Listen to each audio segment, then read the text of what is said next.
아멘. 오늘은 믿는 무리 중에 가난한 사람이 없으니 라는 제목의 말씀으로 하나님께서 은혜 베풀어 주시기를 원합니다. 샬롬.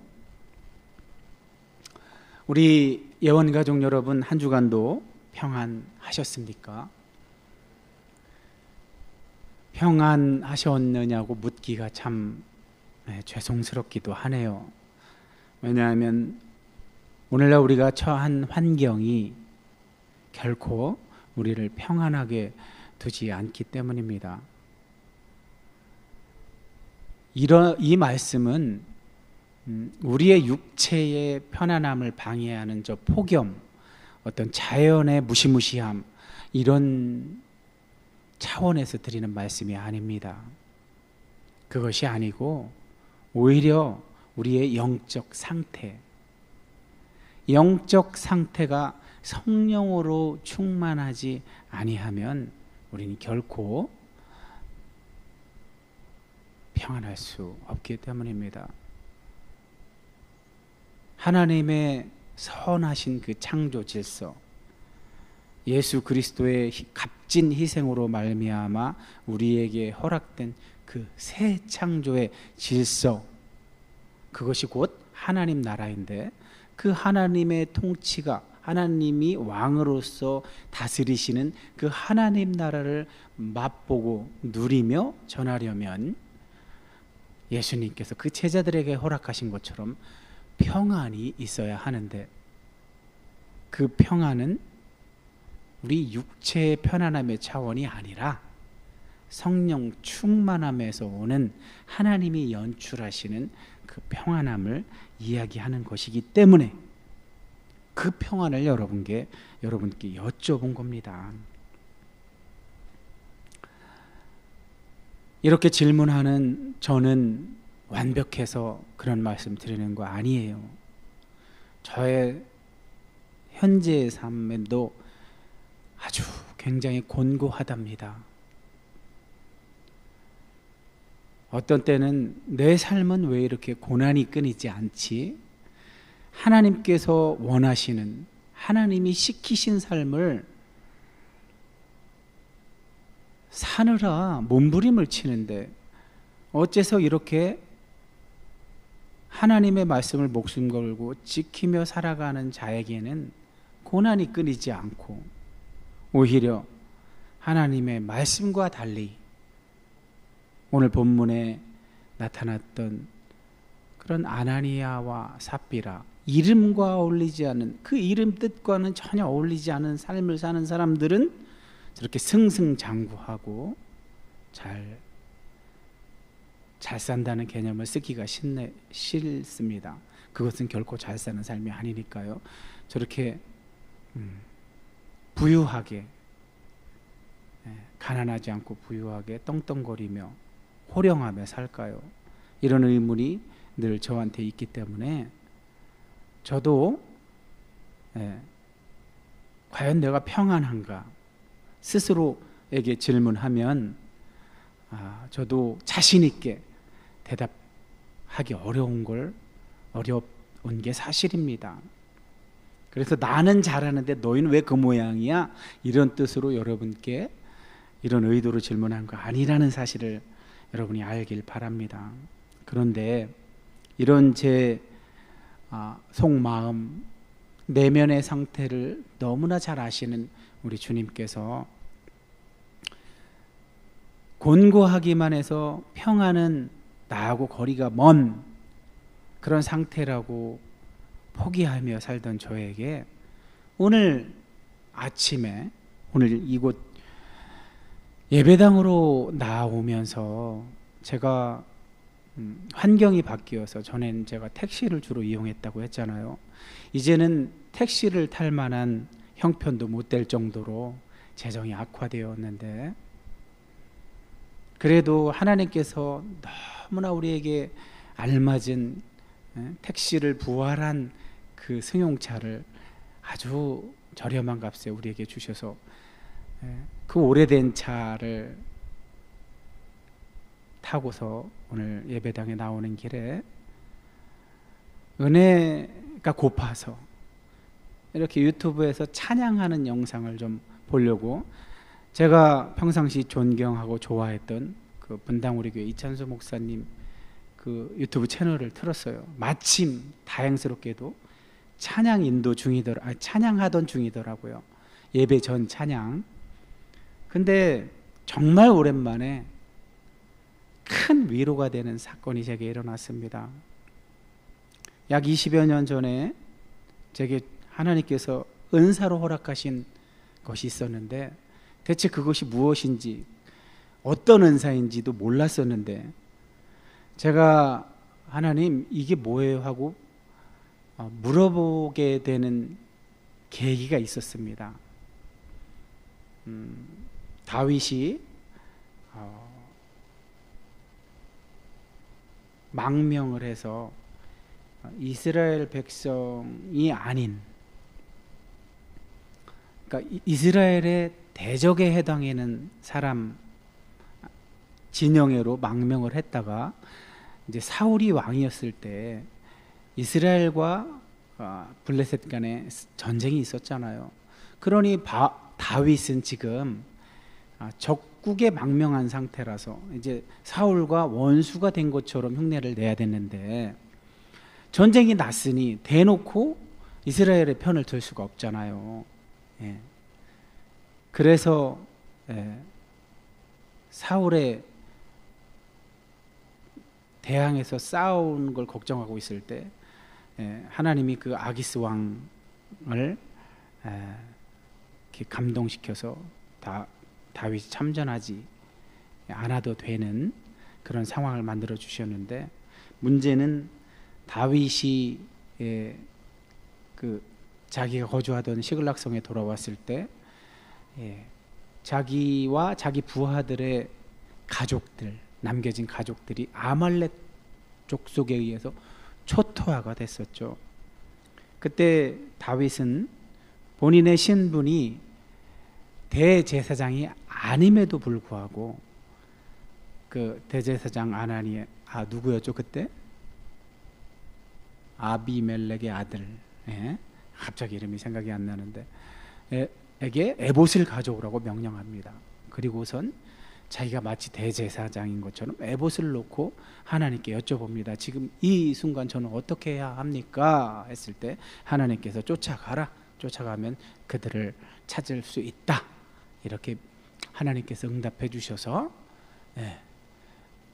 그 말씀대로 따랐을 때 그 아멜렉 족속을 진멸하고 가족들을 다 찾을 수 있었죠. 이제 그 사건을 묵상하면서 제가 하나님, 다윗은 어째서 대제사장이 아닌데도 대제사장이 하나님의 뜻을 물을 때 사용하던 그 에봇, 그 에봇 속에 우림과 둠밈이 있어서 대제사장이 하나님의 뜻을 물을 때 그 도구로 사용해서 사용하던 그것을 왜 다윗이 사용했나요? 이제 저도 이렇게 하나님께 질문을 드렸죠. 그러면 저도 저렇게 다윗처럼 하나님의 뜻을 물을 때 사용할 수 있는 어떤 도구를 제게 주셨나요? 이렇게 여쭤보았을 때 하나님께서 주지 않았느냐? 그 언제요? 그게 뭔데요? 하고 여쭈니까 제가 전에도 몇 번 이렇게 고백드린 적이 있잖아요. 약 20여 년 전에 정확히 제가 그 날짜까지 시간까지 기억을 합니다. 2006년 2월 27일 정오에 제 거래처 사장님 사무실에서 있었던 그 사건, 오순절 성령 강림과 아주 유사한 사건, 사도행전 속에서 작은 오순절이라 불리는 그 고넬료의 집에서 베드로가 말씀 전할 때 고넬료와 그의 가족들이 성령을 받았던 것처럼 저 또한 그런 일이 그 장소에서 일어났는데 그 일 이후에 아주 많은 일들이 제게 일어났어요. 그때는 정말 기도도 많이 하고 정말 많은 일들이 있었는데 그때 제 거래처 사장님이 저를 인도하신 교회의 프로그램 40일 말씀 양육이라는 프로그램에 등록해서 함께 하던 시절이었는데, 매 저녁 적어도 90분 이상을 정기적으로 참여해서 찬양하고 말씀 듣고 기도하고 이런 생활을 계속 하던 때였는데, 그 프로그램의 핵심이라고 하는 39일 은사체험이라고 별도로 별명으로 부르는 그런 날이 다가왔는데, 그때 엄청난 성령의 역사가, 과학적 사고를 하고 합리적 이성을 소유한 우리들이 도저히 이해할 수 없는 초월적 사건이 엄청나게 일어나는 그런 현장이었는데, 그때 저에게는 다른 사람들과 다른 일이 일어났어요. 그건 무엇이었냐면,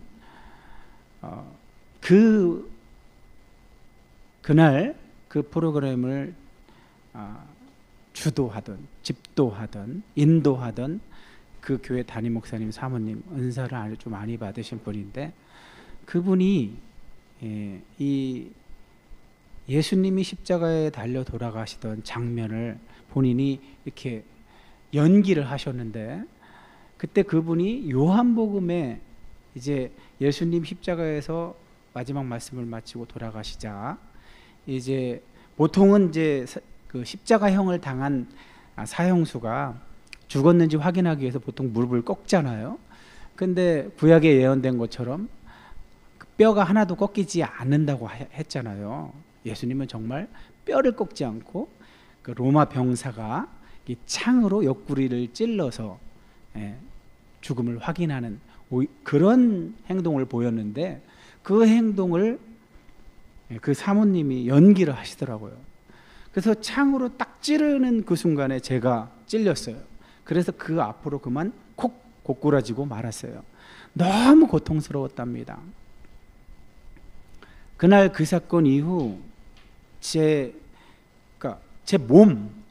몸에 이 오순절 성령 체험할 때 어떤 불덩어리가 제 단전에서부터 시작해서 위로 이렇게 올라오면서 제 입으로 빠져나가면서 제가 무려 7시간 동안 멈추지 않는 방언이 있었다고 그랬잖아요. 물론 그때 연속해서 7시간을 한 것이 아니라 이제 거래처 사장님이 당황해서 멈추게 해달라고 기도하는 바람에 30분 만에 그때는 멈추긴 했지만, 그 자리를 나와서 이제 제가 제 일을 수행할 때 무려 7시간을 연속해서 했는데, 어쨌든 그때 그 단전에서부터 이렇게 불덩어리가 돼서 그 당시엔 제가 이게 저에게 무슨 일이 난 것이며 이것을 해석할 능력이 제게는 없었죠. 근데 그 이후에 이제 아무도 그건 이런 뜻이야 하고 적절하게 해석해 주시는 분이 계시지 않아서, 제가 이제 성경을 원문에서부터 차곡차곡 읽어나가기 시작하고, 원문으로. 그래서 제게 일어난 일을 스스로 해석하려 이제 무려 20여 년을 투자하고 지금도 진행 중인 건데, 어찌되었든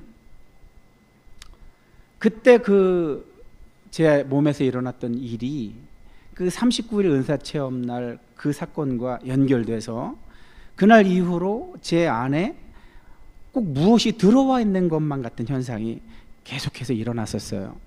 근데 그것을 이제 구체적으로 말씀을 드리면, 제 일상에서 제가 하나님이 기뻐하지 않으실 만한 어떤 안목의 정욕, 이런 것들, 제 몸으로 그런 것에 유혹되려고 하면 제가 아팠어요. 그래서 얼른 시선을 회피하는 이런 아주 적극적인 통제 현상이 제게 한동안 계속 약 6개월 이상 되었던 것 같아요. 꽤 오랜 시간 지속됐었어요. 그러다 보니 저는 이제 자연스럽게 그런 성향들을 저절로 멀리하게 되었죠. 제가 이 말씀을 드리는 이유는 그때 그런 어떤 제 몸 안에서 저를 통제하던 그런 어떤 하나님이 주신 도구가 바로 이 다윗이 에봇을 놓고 여쭤봤던 그것과 연결되어서 하나님이 제게 주신 그 은사가 그걸 통해서 물어보는 도구라고 그런 뜻으로 은사를 주셨다고 하나님이 알려주셔서 제가 한동안은 아주 그걸 많이 사용했습니다. 물론 나쁜 목적에 사용하지는 않았죠. 솔직히 고백드리자면 장로회 신학대학교 신대원에 입시 도전할 때 제가 첫 도전에는 실패했어요. 근데 두 번째 도전에 암송 구절을 다 외우는 바람에 그래도 넉넉하게 이제 안심하고 기다릴 수 있었는데 사실은 거기에 또 다른 비밀이 숨겨져 있었답니다. 이 도구를 제가 사용해서 주관식 한 문제와 객관식 세 문제, 네 문제였나요? 네 문제에 도움을 받기도 했었어요. 자, 자꾸 이제 제 이야기만 하는 것 같은데 어찌 되었든 오늘 출근하면서 제가 한동안 인지부조화에 시달렸다고 했잖아요. 왜 내가 읽은 성경, 내가 알고 있는 하나님이 시키신 일은 내가 살고 있는 이 시대의 교회들이, 이 시대의 믿는 자들이 실천하지 않을까를 늘 의아해했었는데 그것이 실천되어야만 제사장 역할로 부름받은 교회 공동체 구성원들이 그것을 실천하라고 성경에도 써 있고 예수님과 예수님의 제자들이 그걸 한 건데 그걸 하는 모습을 보기가 너무 힘들어서 제가 이 두 싸움이 있었다고 그랬잖아요.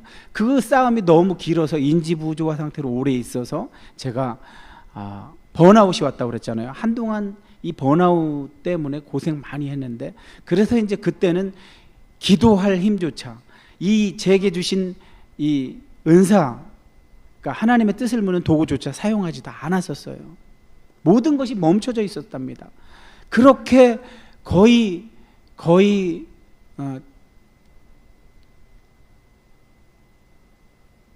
탈진되어서 그냥 아주 지푸라기 같은 것에 이끌려서 이렇게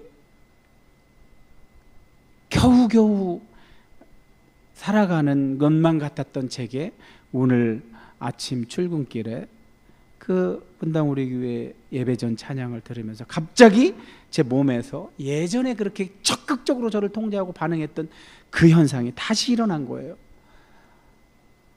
그러면서 제가 내가 이 지경이 되었을 때도 하나님은 침묵만 하시고 나 몰라라 하신 것이 아니라 나를 또 이렇게 세우시는구나 하는 하나님의 은혜를 깨달아서 고백하고 오늘 말씀을 전하려고 합니다. 사실 오늘 말씀은 이 누가의 이 글들은 누가복음이나 사도행전이나 아주 그 당시 유대인이 아닌 독자들에게 기록된, 그들을 위해서 기록된 것이라 이해하는데 어려움이 없도록 이렇게 이야기체로 기록되어 있어서 큰 어려움이 없습니다. 다만 너무 생략이 심해서 행간을 잘 읽어내야 되기는 합니다. 그래서 제가 어렵게 설명할 필요 없이 그 행간의 어려움만 여러분이 이해하도록 도우면서 그렇게 한번 오늘 말씀을 여러분과 함께 나눠보려고 합니다. 자, 오늘 시작하는 말씀, 믿는 무리가 한마음 한뜻이 되어 모든 물건을 서로 통용하고 자기 재물을 조금이라도 자기 것이라 하는 이가 하나도 없더라. 그러니까 베드로와 요한이 오순절 이후 정말 성령 받기 전에 그렇게 연약하고 또 두려움이 많아서 혹여나 예수님처럼 십자가에 못 박혀 죽을까 봐 예수님을 부인하는 수준까지 떨어졌다가 오순절 위로부터 오는 능력으로 덧입혀지자 그 당시 자신들을 해칠 수도 있었던 권력을 가진 이스라엘의 종교 지도자들의 위협 앞에서도 굴하지 않고 끝까지 하나님이 시키신 일을 우리는 해야만 하겠다 하고 주장하고 그들의 경고만 받고 나와서 초기 교회 공동체, 믿는 무리가 모여있는 곳에 와서 자기들에게 있었던 일을 이야기하자 공동체가 한 일은 뭐라고 했어요? 기도하는 일이었죠. 그것도 말씀에 근거해서 이런 일이 있을 거라고 이미 시편 2편에 예언돼 있었으니까 그 말씀대로 된 거야. 그러니 우리가 조금 더 불안해하거나 걱정하지 말고 기도하자. 우리 기도해서 하나님, 저들이 아무리 위협해도 우리를 담대하게 하여 주시고 하나님께서 시키신 그 일, 하나님 나라 증언하는 사역을 담대히 전할 수 있도록 도와주세요 하니까 하나님이 반응을 하셔서 막 그곳이 진동하고 터가 울리고 막 그렇게 했다고 했잖아요. 그러고 나서 오늘 말씀이에요.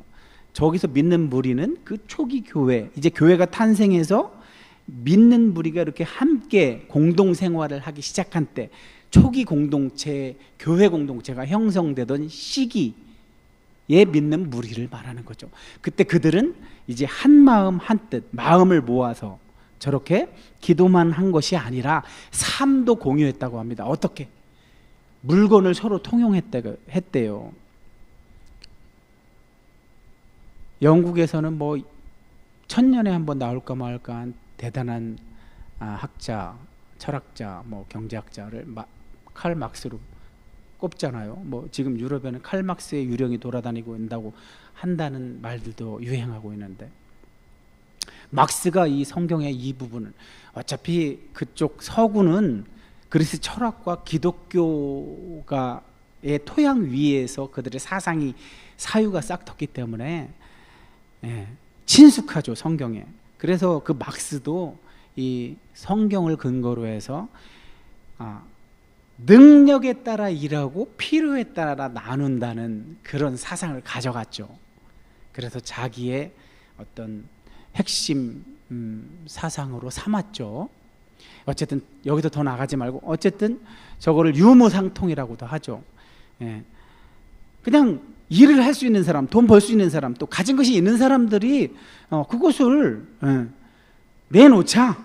그래서 이 사람이 혹 이 지금 여기 있는 이 재산들의 공로가 없어도 저 사람이 필요하면 쓰게 하자, 그 얘기 하는 거예요. 그러니까 초기 교회 공동체, 막 형성된 그런 공동체가 저런 식으로 예배와 기도와 삶을 살아냈다는 거죠. 그리고 사도들이 큰 권능으로 계속해서 예수님이 시키신 일을 하고 있었대요. 그걸 증언이라고 오늘 표현되어 있는데, 그러자 더 많은 무리들이 은혜를 받아서 이 공동체 안에는 가난한 사람이 하나도 없었대요. 신명기 15장이 실현된 거죠. 이스라엘은 누가는 가난한 자들에게 관심이 많아요. 왜? 누가복음서부터 쭉 누가의 그런 의도를 볼 수가 있어요. 공동체에 가난한 사람이 없다는 걸 왜 강조할까요? 바로 앞에서 성전의 아름다운 미문 앞에서 구걸하는 자, 나면서부터 못 걷겠다는 자가 거기서 구걸한다는 그 자체가 이미 뭐가 안 되고 있는 거예요. 신명기 15장이 실천 안 되고 있는 거잖아요. 하나님의 선택된 믿음의 공동체 안에서는 가난한 사람이 없도록 하라고 그랬잖아요, 하나님이. 그래서 규례를 준 거잖아요. 근데 그 규례가 실천이 안 됐으니까 미문 앞에 가난한 자가 있었던 거고, 과부의 두렙돈이 전 재산이었던 거고, 서기관과 바리새인들이 착취했으니까, 이스라엘의 종교 지도자들이 착취를 해버렸으니까, 그 가난한 자들의 것까지 다 착취를 해버렸으니까 없으니까. 그 누가에 의하면 부자 관리가 어떻게 영생을 얻습니까 하고 예수님께 여쭤보자. 율법이 시키는 것을 해. 그랬더니 그거 다 했는데요? 그러면 네 있는 거 다 팔아서 가난한 사람한테 나눠주고 나를 따라와. 그렇게 얘기하니까 이 사람이 어떻게 돼요? 근심하고 돌아가. 이처럼 실천이 안 되고 있었던 거죠. 자, 예수님이 거지 나사로와 부자 이야기할 때도 부자가 지옥 간 원인이 그 본문에 없어요. 근데 그 내러티브를 읽다 보면 알 수 있잖아요. 부자 집 앞에 거지가 계속해서 구걸하고 있는 이 장면이 이해가 갑니까? 이스라엘 공동체 안에서는 이런 일이 있어서는 안 되는 거잖아요. 그러니까 결국 그 이야기 자체가 부자를 고발하고 있는 거죠. 부자가 뭐를 안 했다는 거예요? 율법을, 규례를, 하나님이 하라고 시키신 일을 안 하고 있었다는 거잖아요. 자기 문 앞에서 누가 구걸하고 있으면 얼른 도와야죠. 그걸 얘기하는 거죠. 지금 초기 교회 공동체는 그걸 했다는 거예요. 그걸. 그러면서 두 사람을 비교합니다. 먼저는 바나바라는 사람을 이야기를 해요. 구브로, 오늘날 그리스 밑에 지중해에 있는 키프로스 섬이 있는데 거기를 구브로라고 해요. 그 키프로스 섬에서 난 레위 지파 출신의 요셉이라는 사람이 있었는데 그 사람이 삶이 너무나 거룩하고 경건해서 백성들에게 하는 행위가 너무 아름다워서 사도들이 별명을 지어줬는데 뭐라고 비워줬냐? 바나바라고 지어줬대요. 바나바라는 이름의 원뜻은 나비 혹은 아람어 느부아에서 온 거예요. 그러면 나비나 느부아는 예언자란 뜻이에요.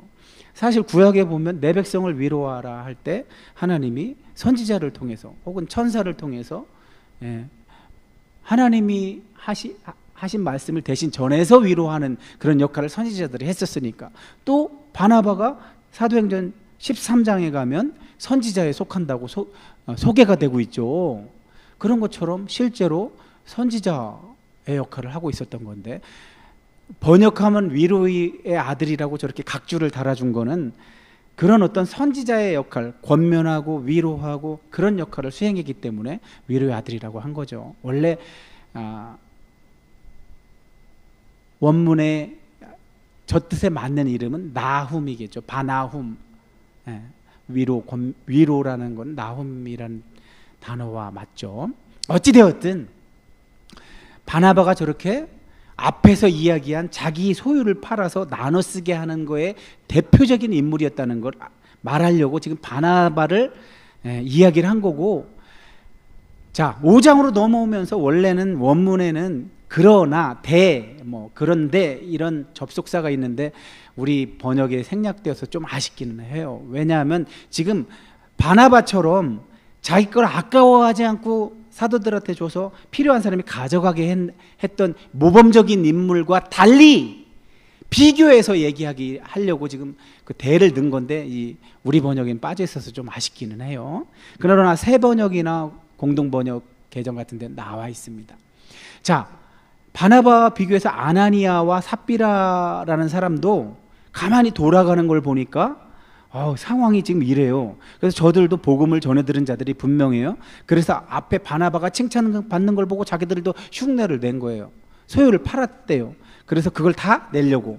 근데 안타깝게도 처음에는 다른 사람들이 한 것처럼 그렇게 판 걸 다 내놔서 그걸 나눠 쓰게 하려고 했다가 거기서 일부만 떼어가고 갖다 준 거예요. 그랬더니 베드로가 왜 그랬냐고, 지금 사탄이 네 마음에 가득하구나.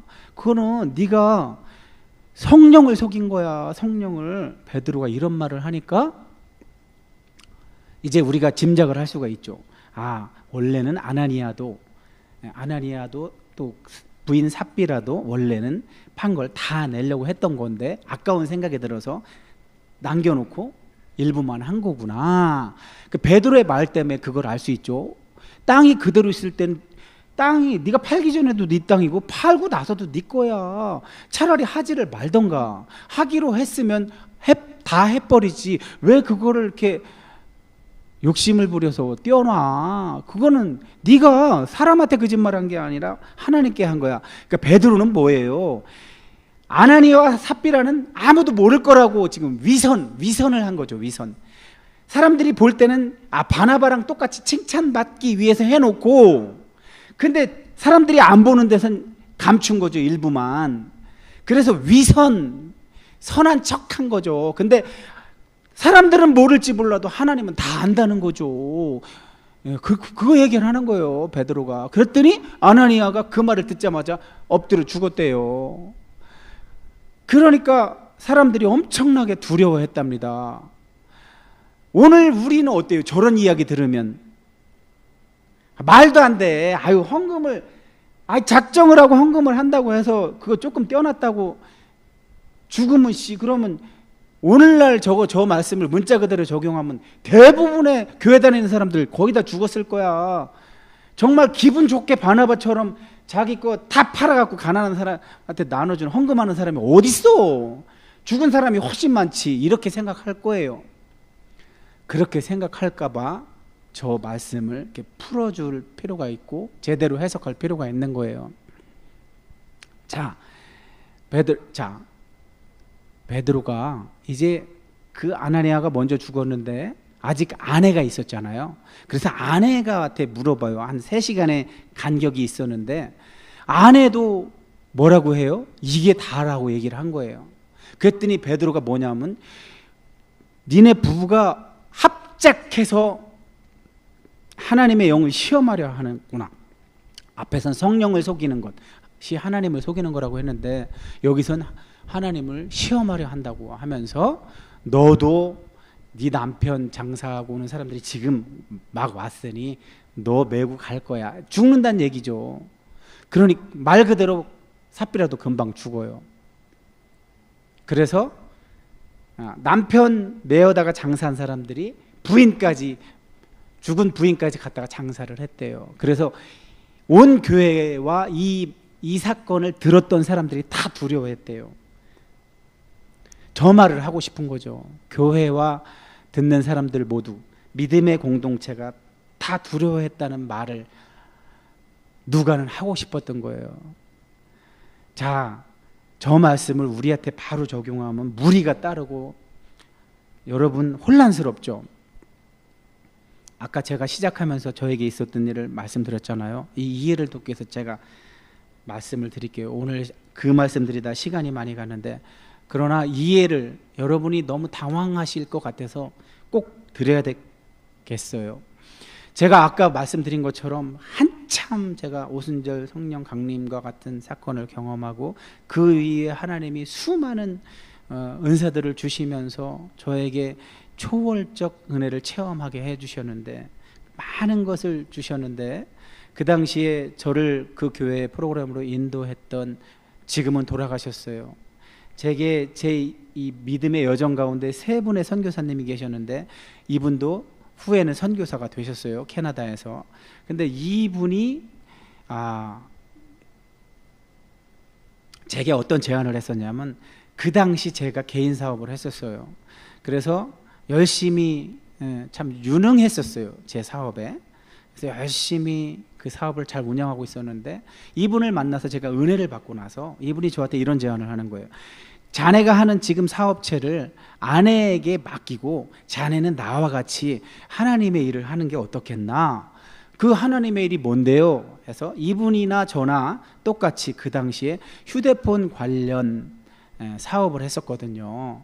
그랬을 때 그 사업을 가지고 우리가 원래 그 사업을 운영 중이었으니까 그걸 좀 더 좋은 의도로 운영을 해서 그 자금으로 우리가 선교를 하면 어떻겠나, 이렇게 제안을 해주셔서 저는 그때 한참 은혜 받을 때라 좋습니다 하고 허락을 흔쾌히 제가 수용을 했죠.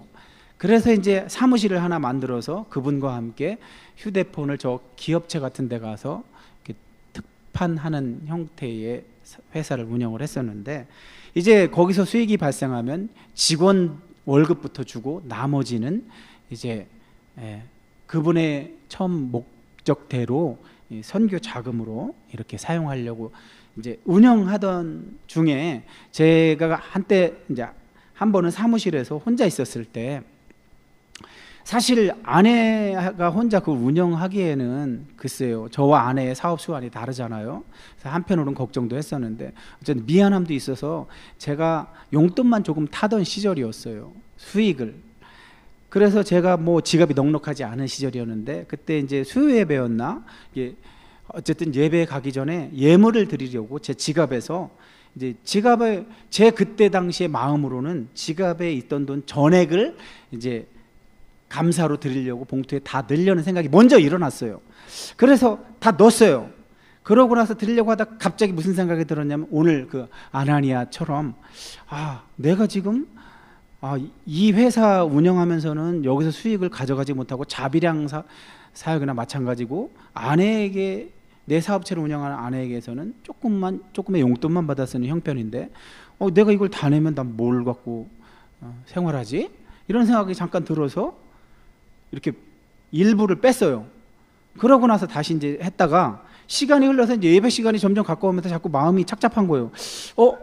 내가 이래도 되나? 내게 주신 감동은 이게 원래 다 드리는 게 처음 내가 받은 감동이었는데 그래서 이러면 안 되지 하고서 내가 마음을 고쳐먹고 다시 그거를 이제 예물로 드리려고 지갑을 탁 열었는데 지갑에 남겨뒀던 돈이 없는 거예요. 뭐지? 하고 한참을 찾았어요. 내가 뭐 딴 데 놨나? 서랍도 뒤져보고 하다가 무슨 생각이 들었냐면 혹시 봉투에 있나? 하고 열어봤더니 내 지갑에 있던 돈 전액이 거기 들어있는 거예요. 이 일을 통해서 제가 하나님이 저에게 뭘 깨닫게 해주시려고 이 일이 내게 일어난 게 한 거지 하고 제가 생각을 해보았어요. 제가 깨달은 건 그거였어요. 그 신명기 15장에 가난한 사람이 하나도 없게 하는 것이 하나님의 뜻이었잖아요. 하나님이 선택한 백성 사이에서는 하나님을 사랑하고 이웃을 사랑하는 삶을 실천하고 사는 하나님의 선택된 백성들 안에서는 삶의 형편에서 배제되고 소외돼서 가난하게 사는 자가 있어서는 안 된다고 생각했기에 신명기 안에 12장에서 26장까지 규례 가운데 15장에서 그런 가난에 대한 이야기를 한 건데 그것이 이스라엘 사회에서 한 번도 이루어진 적이 없어요. 그래서 이제 새 창조, 예수님을 통해 새 창조의 공동체로 형성된 초기 교회에서야 말로 이것은 이루어져야 한다고 사도들을 통해서 첫 제자들을 통해서 그것이 이루어지고 있는 이 시점에서 지금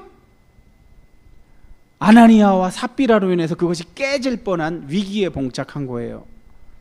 그래서 하나님께서는 공동체의 새 창조의 공동체가 그 하나님의 명령을 실현해낼 수 있도록 이런 일을 하나님이 친히 하신 거예요. 그래도 여러분은 그래도 죽여서야 되겠어라고 생각하시겠죠. 그래서 이 말씀 드립니다. 저기서 아나니아와 삽비라의 죽음은 저들은 제사장 역할, 성령으로 거듭난 자가 위로부터 오는 능력으로 입혀져서 하나님 나라를 증언하는 증인 사역에서 탈락한 걸 의미하는 겁니다. 저들이 지옥 간다는 걸 의미하는 게 아니에요. 예수님으로 인해서 하나님과 인류 사이에 화해 사건이 일어났기 때문에 이걸 칼 바르트는 보편적 화해라고 해요. 이 사건을. 보편적 화해는 결국은 보편적 구원으로 연결이 되겠죠. 하나님은 단 한 사람도 지옥에 가길 원하시지 않는다고 성경은 말씀하세요. 그러니 여러분 걱정하지 마시고 그걸 부끄러워하세요. 증인 공동체에서 되는 것을 두려워하세요. 오늘의 두려움은 그 두려움이에요. 제사장 나라 거룩한 백성의 역할에서 탈락되는 것을 부끄럽게 여기세요. 지옥 가는 거 부끄럽게 여기지 마시고 그건 경고성으로 하나님께서 말씀하신 거지. 자, 우리 예원가족 공동체 여러분, 오늘 제게 있었던 일을 많이 말씀드리는 이유는 여러분의 이해를 돕기 위함이니 다른 오해는 하지 마시고 오늘 말씀을 통해서 하나님께서 우리 거룩하고 경건한 공동체 그 정체성에 맞게 살아가게 하시려고 오늘 아나니아와 삽비라 사건을 우리에게 교훈으로 주신 줄 우리가 깨달아 알고 아나니아와 삽비라의 교훈보다는 바나바의 교훈, 우리를 통해서 세상이 위로를 받을 수 있도록 하나님 나라가 이 땅에 이미 이루어졌다는 사실을 인정하고 받아들이는 일에 우리가 부름을 받아서 그 일을 잘 감당하게 하라고 이 말씀을 주신 줄 믿습니다. 기도하겠습니다. 고맙고